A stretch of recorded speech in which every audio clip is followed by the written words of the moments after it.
Welcome to another substantial topic in Unit 3, 3.6, Cellular Respiration. For every living thing on Earth, ATP is the primary energy-carrying molecule. From prokaryotes to single-celled eukaryotes, and multicellular fungi, animals, and plants, they all rely upon ATP to carry out life functions. In order to produce ATP, organisms make use of carbon-based molecules such as glucose by deconstructing them in multi-step processes. Because of the higher energy demand of more complex multicellular eukaryotic organisms, cellular respiration provides the mechanism by which larger quantities of ATP can be produced. And specifically for endothermic organisms like mammals and birds, the reactions of cellular respiration provide the thermal energy necessary for maintaining the organism's body temperature. In cellular respiration, glucose is oxidized, and the electrons removed from it are used to construct ATP. But rather than releasing the potential chemical energy present in glucose in a single uncontrolled reaction, it is instead broken down via multiple enzyme-catalyzed reactions.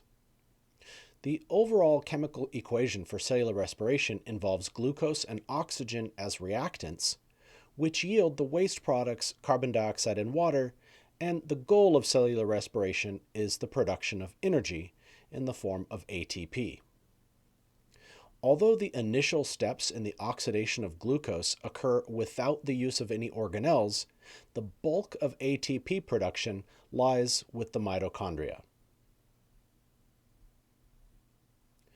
Mitochondria are responsible for catabolizing glucose and its subsequent metabolites.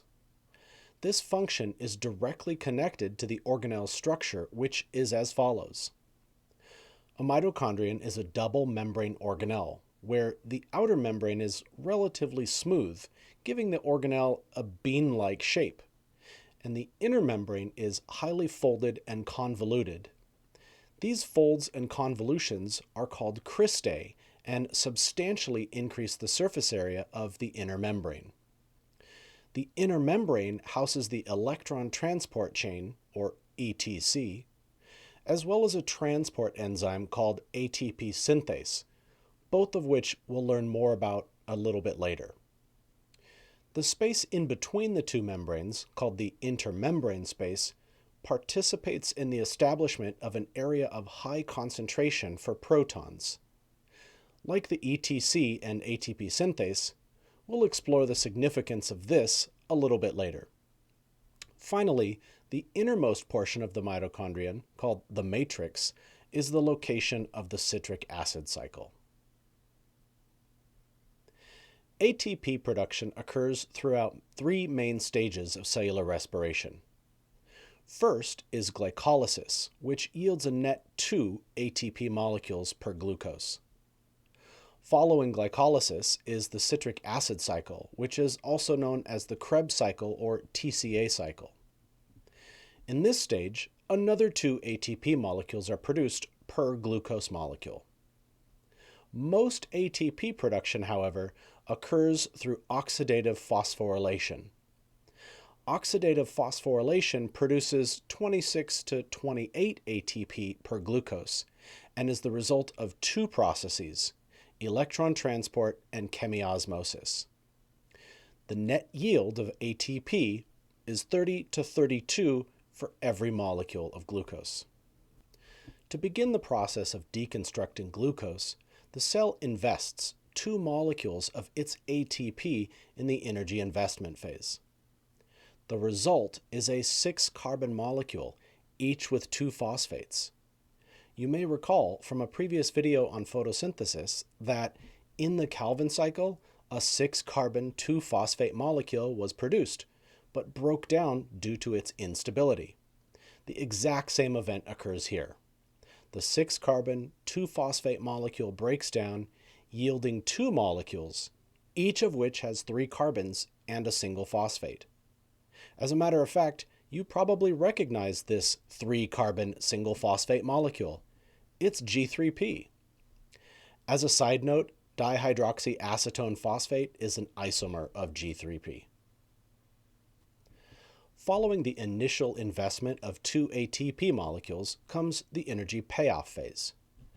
Before proceeding, make note of the fact that every one of these molecules represented in the model has a coefficient of 2 in front of them, since the energy investment phase yielded 2 molecules. First up is the oxidized form of an electron carrier called NAD+. As it is reduced to NADH by accepting electrons, an inorganic phosphate is spontaneously bonded to the 3-carbon molecule. In the remaining steps of the energy payoff phase, those phosphates are removed from the 3-carbon molecules to phosphorylate ADP. The result is 4 molecules of ATP. And the final metabolites of glycolysis are 2 molecules of pyruvate, also known as pyruvic acid. Upon completion of glycolysis, a net of 2 ATP molecules are yielded. Additionally, 2 NADH electron carriers were produced, whose significance will be detailed later. Glycolysis is also responsible for forming some of the water molecules that are waste products of cellular respiration. But a great deal of energy still remains in those 2 pyruvate molecules. So let's track what happens next to them. Following glycolysis, the destiny of the 2 pyruvate molecules is determined by oxygen availability within the cell and mitochondria. If oxygen concentration is insufficient, then the pyruvate molecules are fermented. We'll take a look at that later on. If oxygen concentration is sufficient, pyruvate is granted entry into the mitochondrion and is modified in 3 ways as it does so. First is the removal of carbon and 2 oxygens, carbon dioxide, which is the other waste product, along with water, of cellular respiration. The second modification is the reduction of another electron carrier. This could be either NAD+ being reduced to NADH, or FAD being reduced to FADH2. The final modification is the addition of coenzyme A, a highly versatile molecule involved in the oxidation of pyruvate as well as a number of other biochemical pathways. The resulting molecule, acetyl-CoA, is the reactant molecule for the next stage of cellular respiration, the citric acid cycle. But before we move on to that, it's important to remember that for each glucose molecule, 2 pyruvates are produced, and therefore 2 acetyl-CoA molecules. The citric acid cycle, also going by a couple of aliases like the Krebs cycle and TCA cycle, metabolizes acetyl-CoA to produce a little bit more ATP and a bunch more of those reduced electron carriers. The cycle makes use of the mitochondria, occurring in the innermost portion of it, called the matrix. The cycle yields 3 more molecules of NADH by reducing NAD+. Also, another type of electron carrier, FAD, gains 2 electrons and is reduced to FADH2. And finally, 1 more molecule of ATP is produced. The citric acid cycle also happens to be where the remaining waste carbon dioxide molecules are formed. But wait, there's more. Remember that there were 2 acetyl-CoA molecules. Therefore, the citric acid cycle yields 6 NADHs, 2 FADH2s, and 2 molecules of ATP for every glucose. So, at this point, what does the cell have to show for itself? With the input of a single molecule of glucose, we can account for a total of 4 ATP molecules, 2 from glycolysis and 2 from the citric acid cycle. Additionally, there were 2 electron carriers from glycolysis, 2 from the link reaction, and a total of 8 from the citric acid cycle. Oxygen has yet to be utilized, but all of the carbon dioxide waste product can be accounted for, as well as a portion of the water waste product. So, although 1 glucose is useful in producing up to 32 ATP, only 4 have been created so far. That means that those 12 electron carriers possess a substantial amount of potential for the production of more ATP. Before moving on to the final stage of cellular respiration, let's take a look at a short animation from our textbook to review what we've learned so far. Let's take a closer look at how ATP is produced from a molecule of glucose, our fuel. Only the carbon skeleton is shown to keep things simple. The first step is called glycolysis, and it takes place outside the mitochondria. To begin the process, some energy has to be invested. Next, the molecule is split in half. Now, the molecule NAD+, an electron carrier, picks up electrons and hydrogen atoms from the carbon molecule, becoming NADH.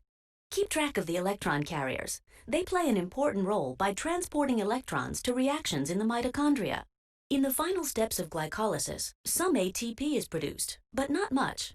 For every glucose molecule, only 2 net ATPs are produced outside the mitochondrion. However, glycolysis has produced pyruvic acid, which still has a lot of energy available. Let's follow this pyruvic acid molecule into a mitochondrion to see where most of the energy is extracted. As the molecule enters the mitochondrion, 1 carbon is removed, forming carbon dioxide as a byproduct. Electrons are stripped, forming NADH. Coenzyme A attaches to the 2-carbon fragment, forming acetyl-CoA. Coenzyme A is removed, and the remaining 2-carbon skeleton is attached to an existing 4-carbon molecule that serves as the starting point for the citric acid cycle.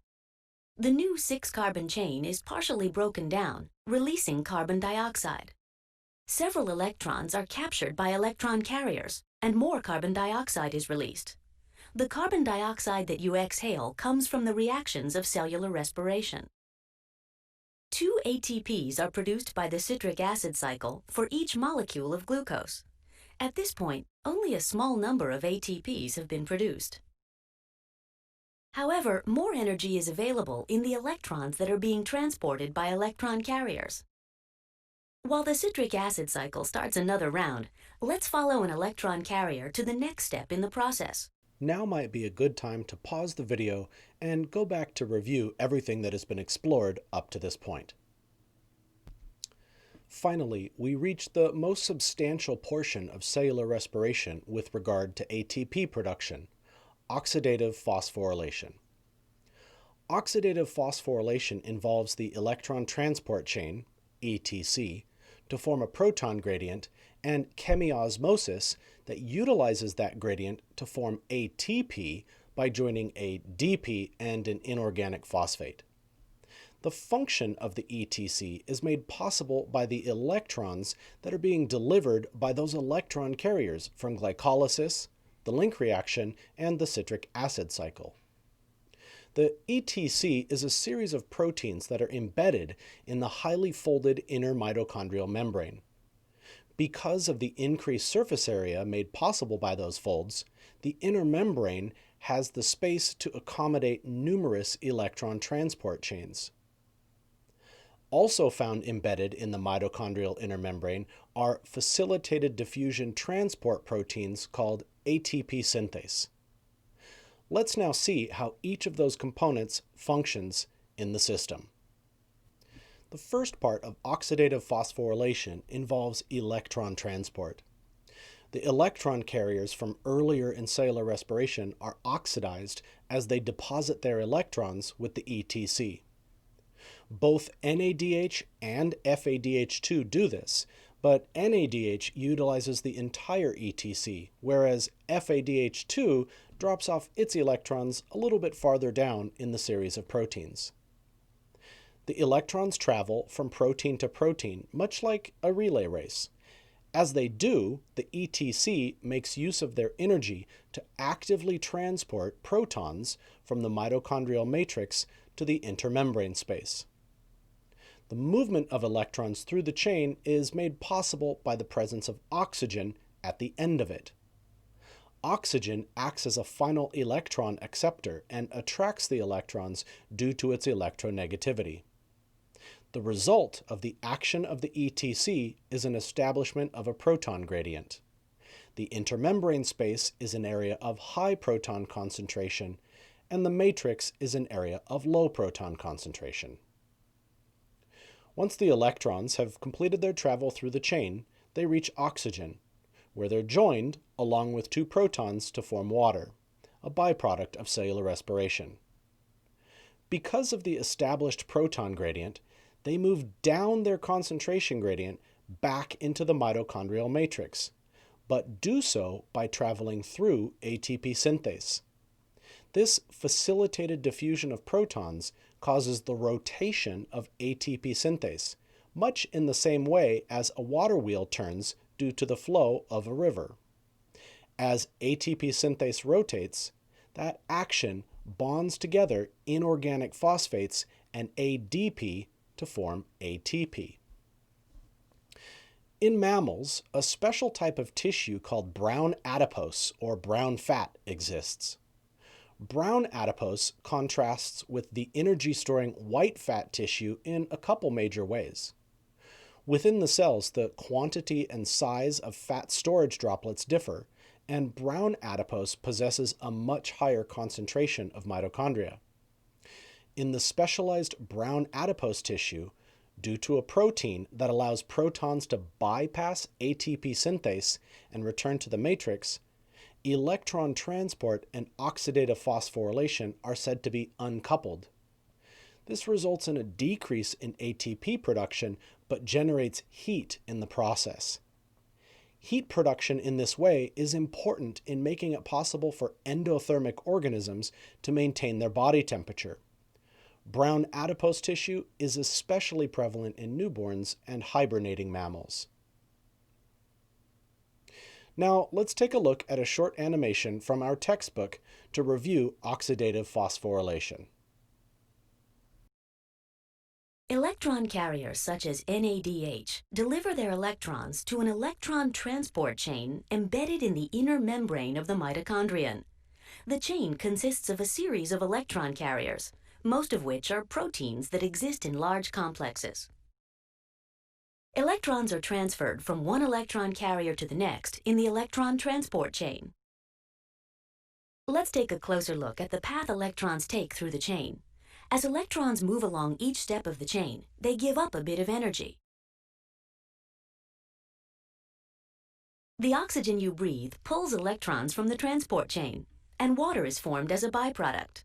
The energy released by electrons is used to pump hydrogen ions, the blue balls, across the inner membrane of the mitochondrion, creating an area of high hydrogen ion concentration. Hydrogen ions flow back across the membrane through a turbine.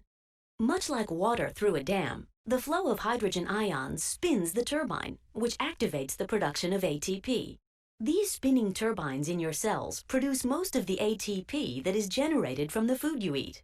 The process you've just observed, cellular respiration, generates 10 million ATPs per second in just one cell. Now would probably be a good time to pause the video so that you can go back and review everything that we've seen so far.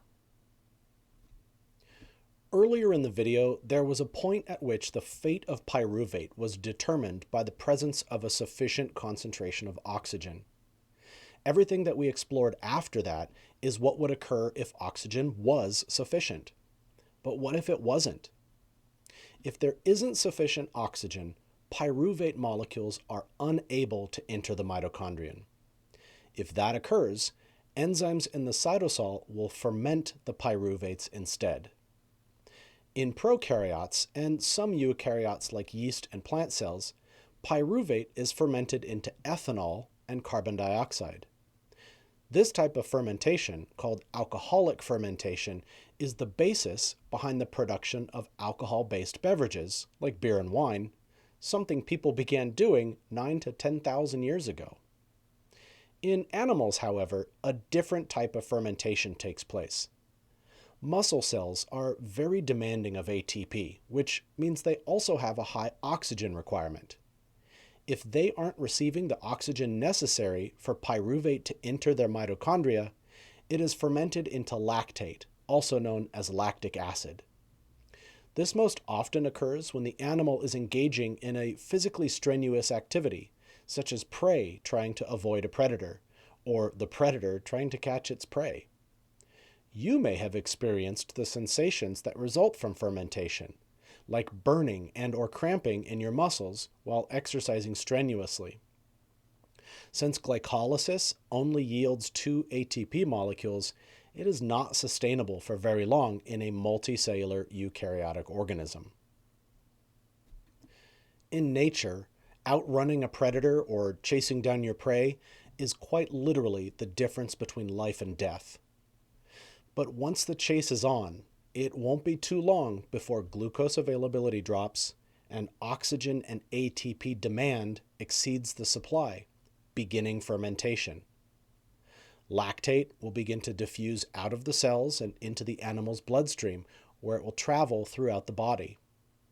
Upon reaching the liver, perhaps the most metabolically significant organ in an animal, lactate molecules enter the Cori cycle.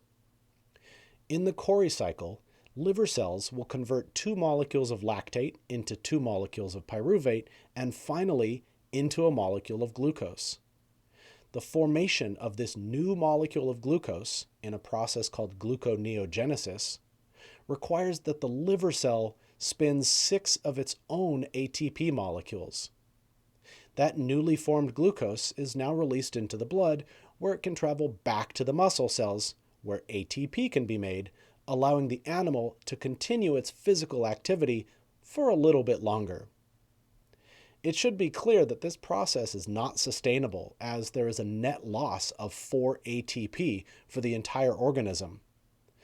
But the liver, sacrificing some of its ATP on behalf of the muscle cells, might give the prey animal just enough of a chance to get away from its predator, or the predator just enough of a boost to catch its meal.